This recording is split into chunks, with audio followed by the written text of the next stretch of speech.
Hello, and we are live virtually connecting at the Computers and Education Society of Ireland conference in 2019, and it is being held in the heart of Ireland in Athlone.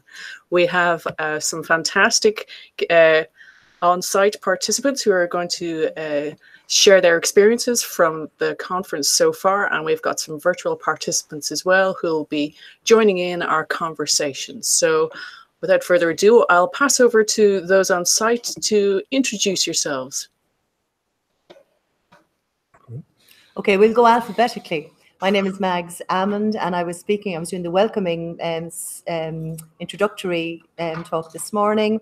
I'm in CESI for quite a while. Love the conference because we do a lot of our work offline, but it's great to do the eye contact, the hugs, the catch-ups, the sharing in person, so it's good to be here. Hi, I'm Cornelia Connolly, and I was on the panel at lunchtime or prior to lunchtime, and what to say about it's lovely to meet actually the people face to face at the conference. You've met all these people virtually so often, so it's great the face to face interaction with people. My name is Sean Gallagher. I will be closing the conference, and I'm going to give my perspective as principal and teacher in a two-teacher school with 43 pupils and the level of technology that we use in teaching, learning and assessment. Great stuff. Thank you very much. Well, my name is Louise Drum. I'm based in Edinburgh in Scotland, and I work at Edinburgh Napier University. Passing over to our other virtual participants who'd like to introduce themselves.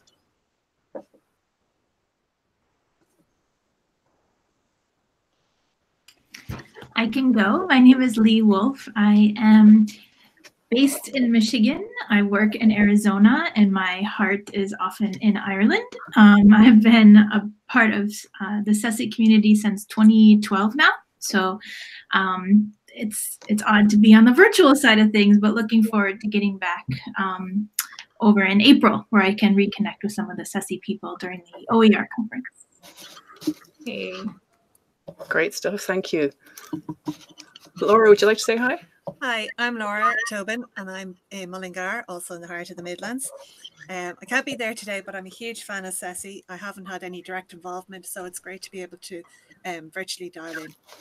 I'm part of the organising team of Dublin Maker, which is a maker festival that's held every year, and we're now branching out to bring the community in Dublin together in Maker Ed. Super, thanks so much. And I don't know if Kate wants to introduce herself. Kate Malloy is in the background, making everything happen. So I think it's Jean Rouge. I was just putting myself into hiding so I could take a bit of a breather from the conference organising. So yes, Kate Malloy. I'm a learning technologist in Celt at NUI Galway, and I'm on the national executive of CESI, and I organise this conference as conference chair. Great, thanks, Kate. You can go lie down now. So, on-site people, would you like to maybe share one or two thoughts of what you've, things that have really struck you so far during your day, things that you'd like to share with the rest of us? You go first. I think the main thing is that it's making, what people perceive to be policy or what people know as policy with regard to teaching and learning using technology, but it's in ordinary classroom practice. You're getting a glimpse into the practices that are in place in primary schools and post-primary schools and a third level in Ireland. It's about knowledge transfer, it's about skills, it's about ideas, because it's one massive collective conversation and thinking about the use of technology today. So at times maybe it might be a little overwhelming for some people, but when you distill the information, it's all about the ability to try out some of those things on Monday morning and not looking into the future and say, oh, that'll come down the line in 2 or 3 years' time. This is a Monday morning conference. It is. Yeah, I think as I said like earlier too, the diversity and span of technology in all the disciplines. So whether it's PE or history or science, seeing the technology embedded in the different disciplines is really evident. And as you said, Sean, it's really, and Mags, you mentioned it even last night as well, it's really encouraging to see the practical, small little pieces that teachers can take home with them and try out on Monday. It's practical. It's not like completely research focused and theoretical, but it's real practical evidence. Yeah. It's all of the above. It's about computers. It's about teaching with computers.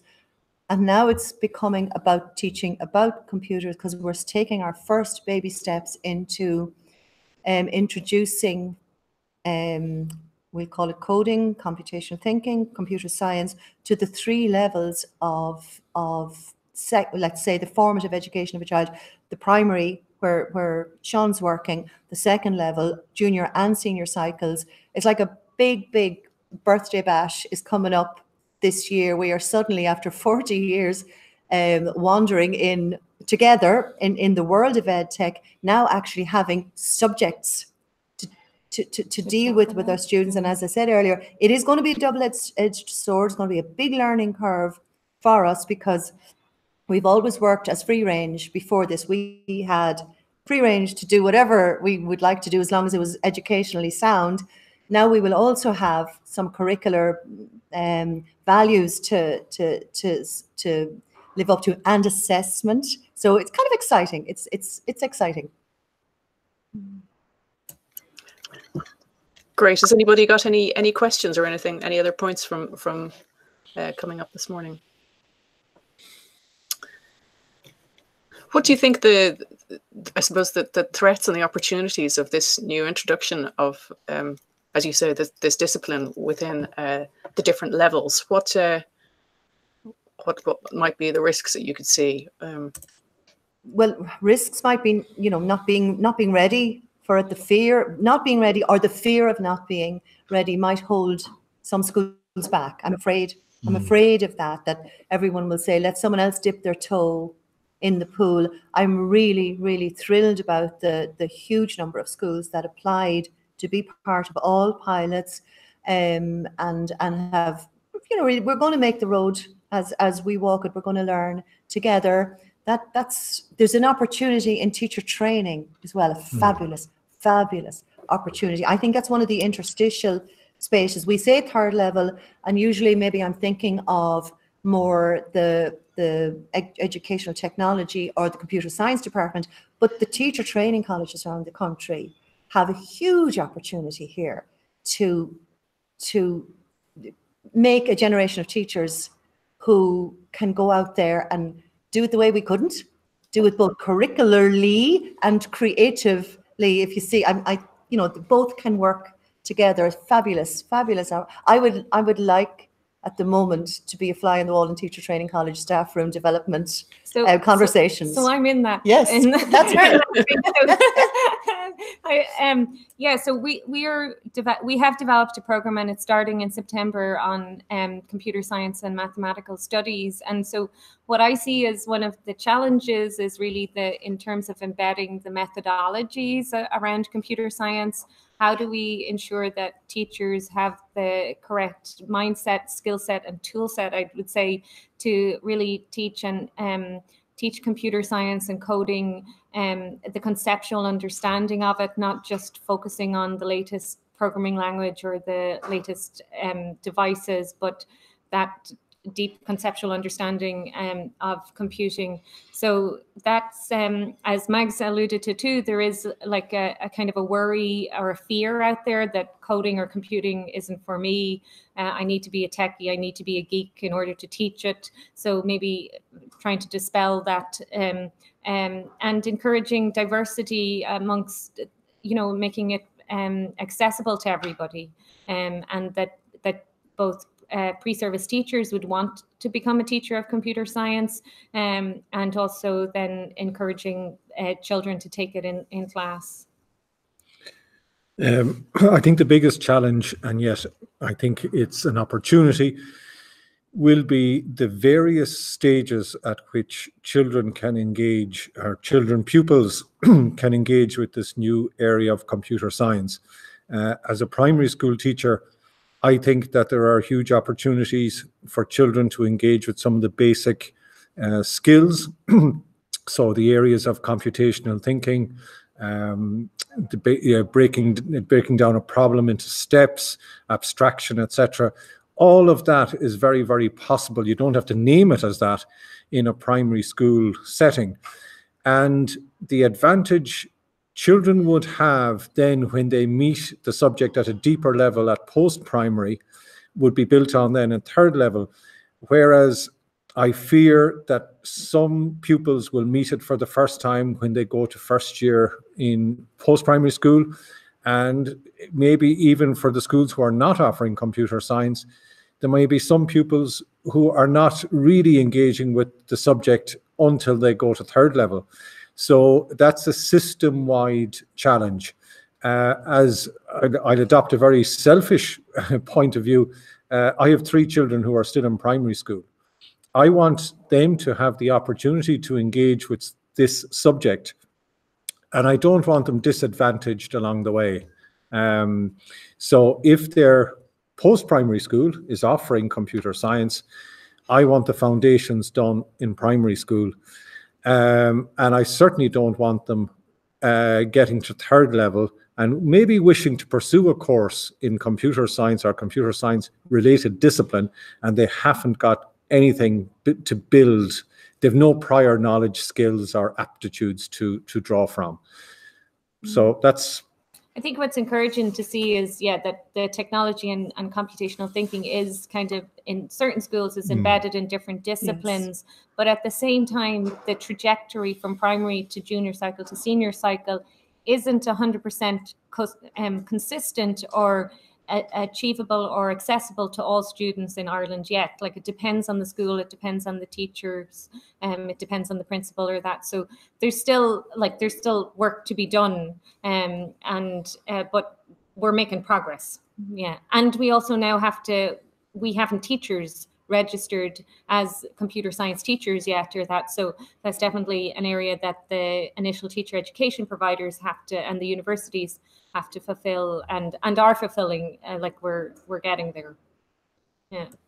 Super. Well, I think it's really watch this space over the coming years with great interest. There's going to be a lot of lessons learned in this particular process. Now, I wonder if there will be, years, almost over a decade down the line, when you're looking at entry level into university, whether you'll still be computer science degrees and related degrees will still be dealing with that inequity of access from primary and secondary level. But yeah, it's going to be very interesting to see it roll out. Was there anything else from any of the other sessions that you saw this morning that really sparked your interest, or you'd like to share with us today? Yeah, one thing for me is I think the embedding of the notion of digital portfolios. It struck me that up to a short number of years ago, that was something that I think a lot of people were looking at and say, it sounds great, but we're years away from that. And now it's very, very encouraging to talk to teachers who have introduced digital portfolios. They're using them effectively. They're not just using them as a collection of digital assets, but rather that pupils are reflecting on their work and putting their work. It's the metacognition and they're really engaging with what they've produced. So for me, that was hugely encouraging. I'm sorry, I was about to type a message. I'm sorry, I'm going to have to leave because I have a PhD student giving a talk at 2:30, so I'm going to excuse myself and go to that. Sorry. Thank you so much for joining us, Cornelia. I'll be back if you're still here. Yes, absolutely. Prioritize your PhD student. Yeah, I want to add something to what Sean said there, because at the moment, CS is what we're talking about, computation thinking, computer science skills, but we do have an arm and a huge interest in the general digital multimedia education of our students and the upskilling. And we have a strange bunch of students at the moment who are fabulous with sliding their fingers across, screens, but actually very, very a huge deficit in their actual manipulation of a computer itself. And I think that's a really important part of what we'll have to try and equalize those students and make sure that that part of their education isn't there, dispel this digital native thing. They're not. They can slide a finger across a screen, but they can't use a mouse. So I think we need to, that came out of something I watched. I was so tired after I spoke this morning. I didn't go to another speech, but I was interviewed by the youth media team. And one of the joys of CESI, thanks to our friend Pamela O'Brien in Tipperary and Conor Galvin and Bernie Goldback, we have a group of teenagers here at the moment, Louise, and they're roaming the corridors in their red T-shirts with their Zoom microphones and their iPads and their notepads, and they're interviewing each of us as we finish speaking, and the skills they are developing, yes, digital, but developing the digital skills, the manipulation of the equipment they have is unbelievable. Their collaborative skills, their critical questioning is marvelous. That's what I've seen them work before, so I'm always in awe. But now I've seen two youngsters, I've watched them. This is my 4th time. They were in 6th class when I first saw them rock about the CESI conference. Today, the conversation, the questions they challenged me with were worthy of Claire Byrne or Miriam McCallaghan or any of our top media journalists. So that I've loved, and CESI nourishes that. Thanks to Pam, she grew it in Tipperary, but we like to nourish that here, and it's moving into schools, isn't it, Sean? You have a lot of schools taking that challenge up. Yeah, you have, or they might even start at a more entry level. So instead of aiming to be the chat show host, they might be the weather person. So in terms of language development, and Lee, I'd recommend this as an approach that even, I know in my own school, they used to love their turn to write out or to agree in the Irish language what the weather for today was. So tá Kit Boshti ar an lá, and then one of them would be picked to be recorded to be the weather person for that day, and then that would be uploaded onto our own little intranet. So it's that type of seamless use of technology. They were learning the Irish for the day, and they wanted to say it as clearly as possible, and they were being recorded. Like, the technology was just the tool to enable that. It wasn't the starting point and the finishing point at all. So I'll be waiting for weather forecasts and from Michigan. From Michigan. Maybe guest posts on the TG Cahir, the Irish language television, just so that if there's any big snowstorm out there, we'll hear all about it. So. Great. I'll work on that. I unfortunately have to leave as well, but I just wanted to thank everyone for the opportunity to catch up and hope to see you soon, okay? Okay, Lee. Slán Hamel. Slán. Bye, Lee. Thanks so much for joining in. Laura, did you have anything that you wanted to, any points or anything that echoes with your experiences from anything that's been talked about so far? I suppose I come at it from a different point of view from everyone at the conference. I'm not an educator, but I'm more of a facilitator. And I've seen it on the opposite side with Dublin Maker, with the kids coming and taking part in our STEM festival. And what they're doing is simply amazing. It's not just that they have a grasp on the technology, but they also have the ability to talk about it. They have the knowledge and the confidence, which is something I've not seen really before, particularly in Ireland.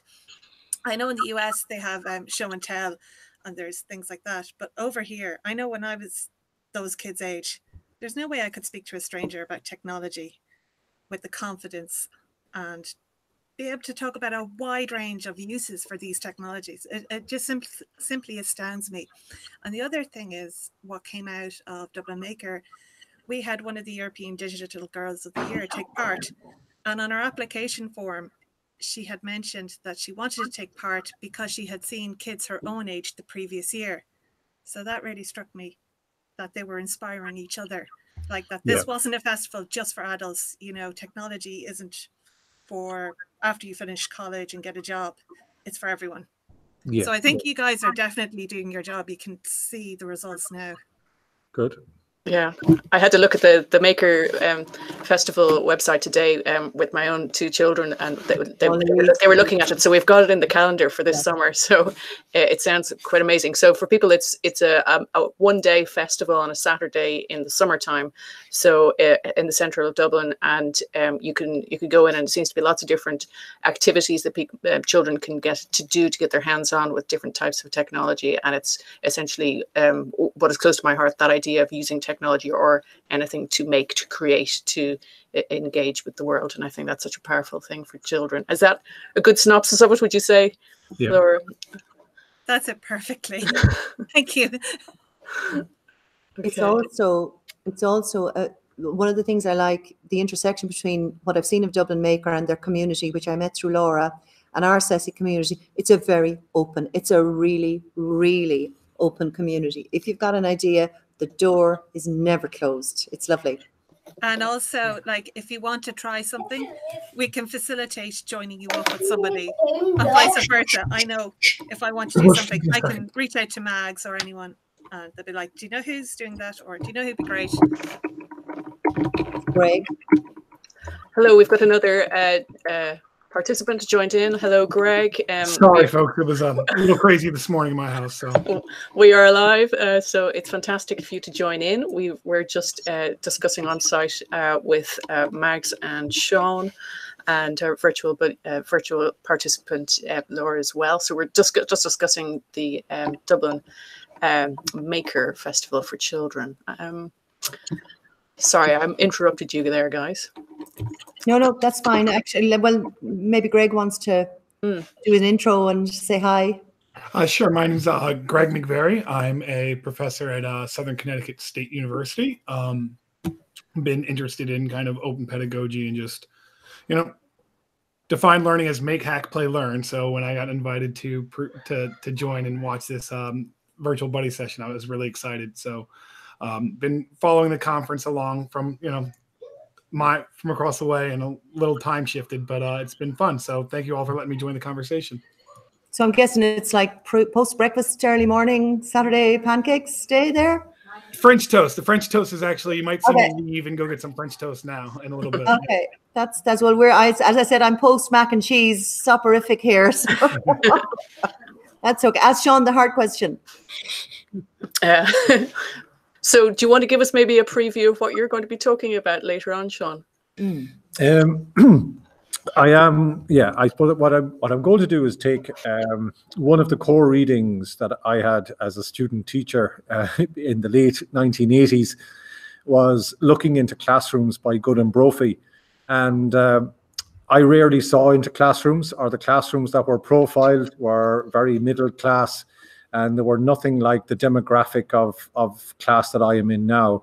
By the 10th edition of the book, it had improved, but what I'm doing really is saying this is what learning in my classroom looks like. It may not be right, but I think that's the state of mind that a lot of teachers in Ireland are coming to, is that they're now prepared to show what's happening in their classrooms, and they're now prepared to share it through communities like CESI.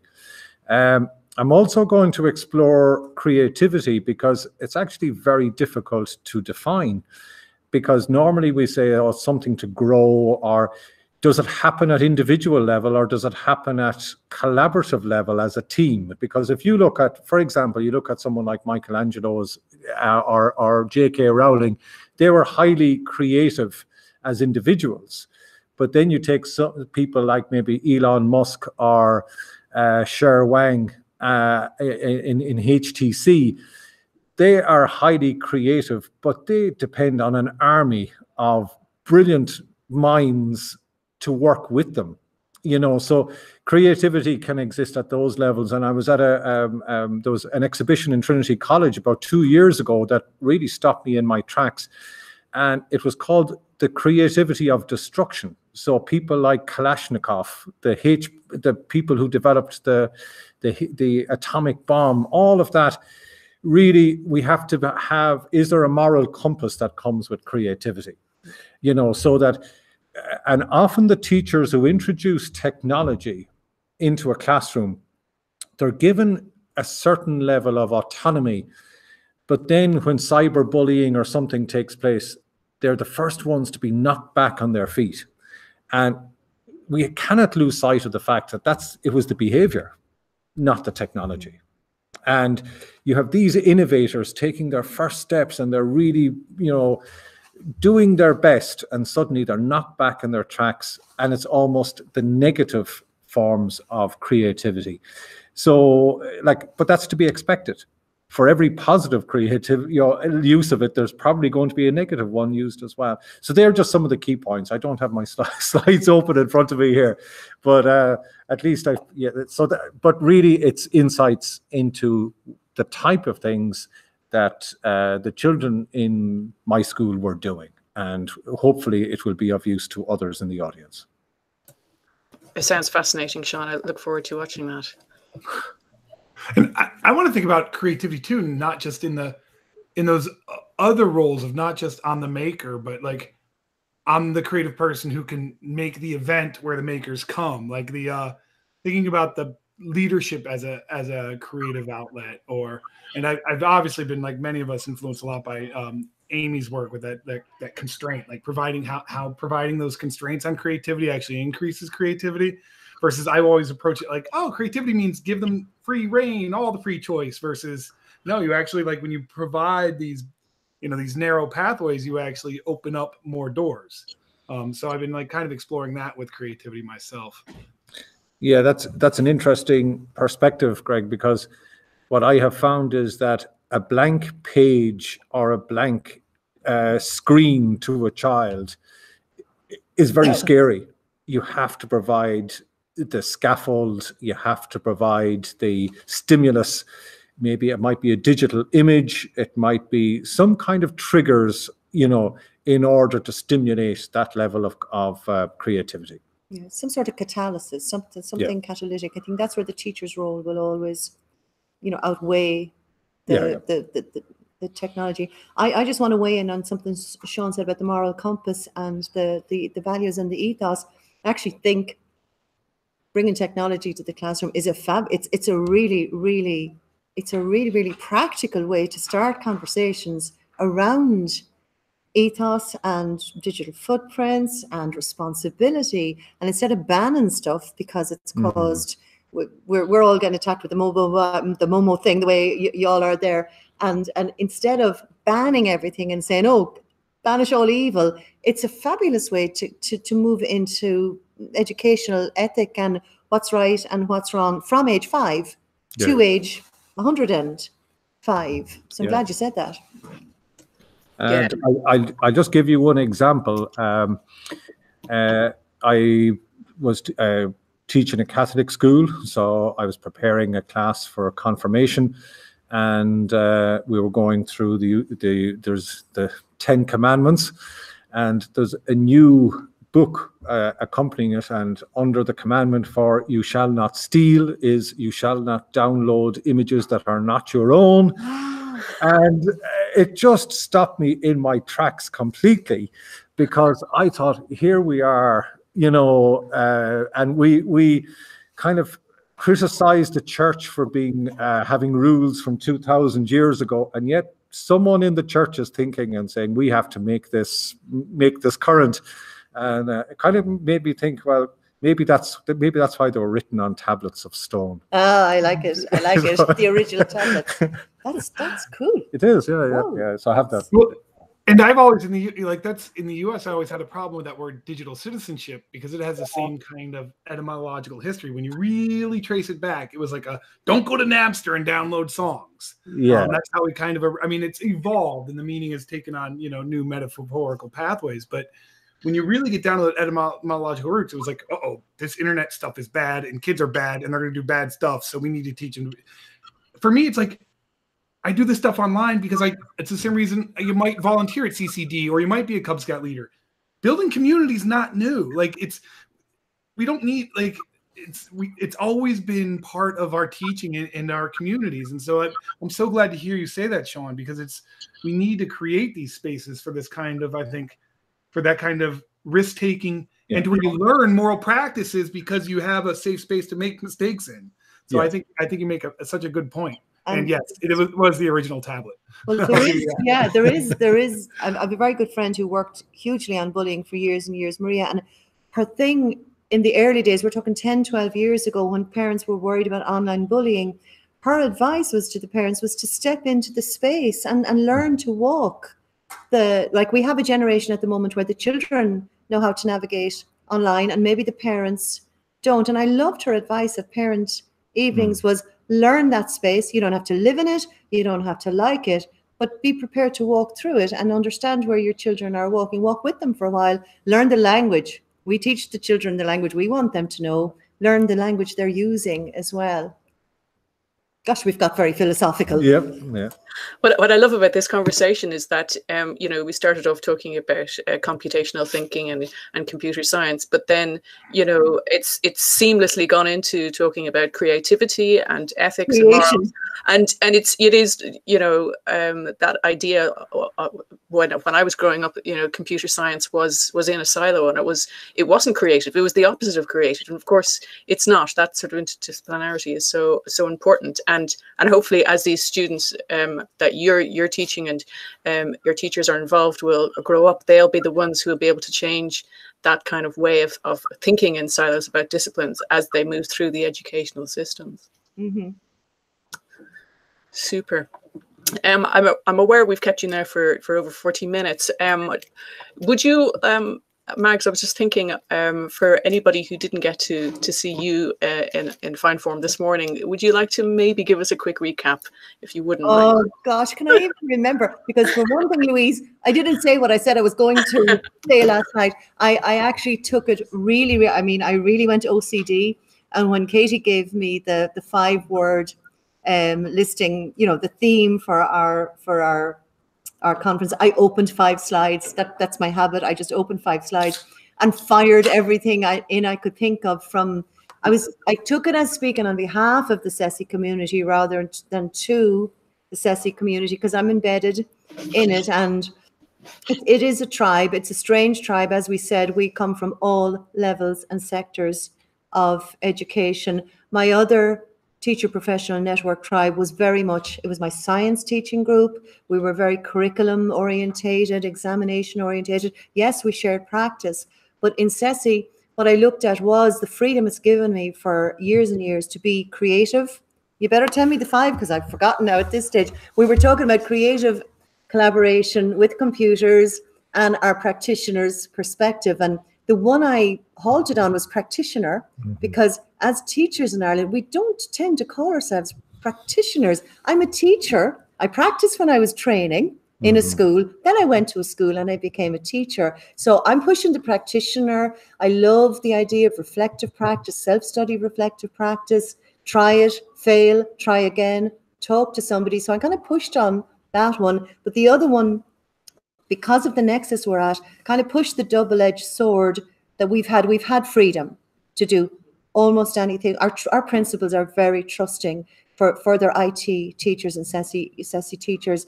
They've allowed us free rein. We didn't have a curriculum to go with the maybe the facilities of the school and maybe our own personal loves. I did a lot of digital multimedia and physical computing, but we're moving into a space now where we will have a curriculum. So we actually do have to look at our practice and our professionalism and help to train each other. We will have to, there's a responsibility from the statutory bodies to train us, but we will also have a reciprocal responsibility to step up to it. And in a vertical way, for the first time ever, we at second level, I was working at second level, will have to look at Sean's sector primary. He'll have to look at what he's preparing his students to send us to. Then I have to think of my leaving student, my final year students, and who want to go to college to study CS.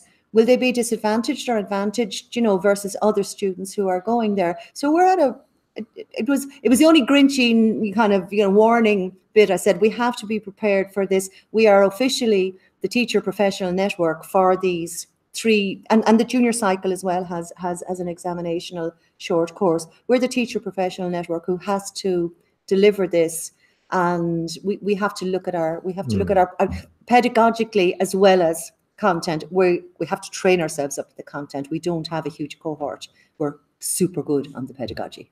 We've been looking at reflective assessment, formative pedagogy now for 15, 20 years. I think we've nailed that. Yeah. So we need to marry the two together.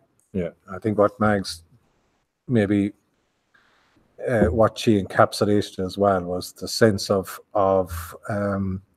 collective contribution to this conversation. So it's coming from a multitude of sectors. It comes from industry, it comes from primary sector, post-primary, third level, technologists, educationalists. So it's a unique conference in that regard, insofar as everyone's voice is valid. Nobody is there's no dominant voice over one another. We're all having a collective conversation here, because that's really we're constantly actually, if I was to go with one quote, I think it didn't come from you, Mags, it actually came from Cornelia Connolly this morning, that I think was very, very good, is that the learning cycle is longer than the tech cycle. Yeah. So that we're in a constant state of change and flux. And that's something that I would certainly take from today. Yeah. And of course, the other thing I went to town on was the word creativity, because that's what CESI has allowed me to be. And I looked around the room, and the one thing I'm sorry I didn't mention was we had the creator and coder of Audacity software in the room with us, sitting humbly and quietly in the corner. And I forgot to point him out and make everybody see him, like the creativity of free and open software, because we've never had money. We've never had money, has been absolutely wonderful. And since I retired, that's what I dabble in. Super. Thanks very much.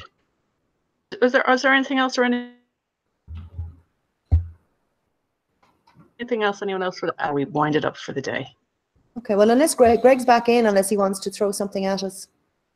I think his camera is off. Okay, he's on the chat. I understand. Yeah. I think what Katie intends is we may make the slides available at some stage. So, you know, at some stage we might put the links into wherever. Maybe keep an eye on the CESI feed, on the CESI tweets feed is where we might put them. Catching a and folks, that Fred kindly gives us the EdChat IE session on Monday night after the conference. So Monday night at 8:30 Irish time. So Greg, I'm also from Connecticut. So that would be, 3:30 your time. So if you keep an eye out on the hashtag, that will be catching up on bit. So I'll be after presenters to kind of share their thoughts or blog posts or photos or their presentations and that. So definitely there's always a wind up of a couple of days that just kind of catch up on the conversation. So look forward to that. I'll get out of the way. Okay, no, I don't have anything else to add, just to say that it was a pleasure to... and for Amelia and Lee, who was here earlier. Yeah, just to say it was an honour to be part of this, so best of luck to everyone. Yeah, it was great. Thanks, Louise, and thanks, Katie. It was very, very, very good session. Thank you very much. Are you still there, Laura? I am. Good. Really enjoyed it. Thank you. It was good to see you.